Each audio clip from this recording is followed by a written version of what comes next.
Kijana dereva wa bodaboda anayefahamika kwa jina la Brown Anthony ameibua gumzo kubwa miongoni mwa wananchi baada ya kufanikiwa kusafiri kutoka jijini Mbeya hadi Dar es Salaam kwa kutumia pikipiki aina ya Boker 150 yenye namba ya usajili MT 473. Ndani ya saa 10, safari iliyoanzia kwenye ubishani wa kawaida na kuhitimishwa kwa ushindi wa kihistoria. Ubishani huo ulianza tarehe 14 Januari 2026 kati ya Brown Anthony na bodaboda mwenzake Alex Ndile, ambapo walitofautiana kuhusu uwezekano wa kufika Dar es Salaam kwa pikipiki ndani ya muda wa masaa 13. Baada ya majadiliano makali, walikubaliana kuyaweka madai yao katika makubaliano rasmi ya kisheria.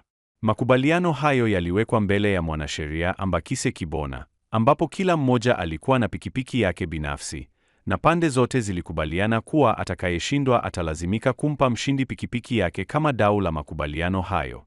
Baada ya makubaliano kukamilika, Brown Anthony alianza safari yake rasmi tarehe 15 Januari saa 11 asubuhi, akitokea Mbalizi jijini Mbeya, akitumia pikipiki yake kama ilivyokubaliwa katika makubaliano hayo ya kisheria. Katika safari hiyo ndefu na yenye changamoto, Brown Anthony alifanya mapumziko mara 3 kwa ajili ya ukaguzi na matengenezo madogo ya pikipiki, hatua iliyomwezesha kuendelea na safari bila matatizo ya kiufundi. Hatimaye, alifanikiwa kuwasili jijini Dar es Salaam saa 9:35 alasiri siku hiyo hiyo, akitumia muda uliokuwa chini ya masharti ya makubaliano, na hivyo kuthibitisha ushindi wake dhidi ya mpinzani wake Alex Ndile.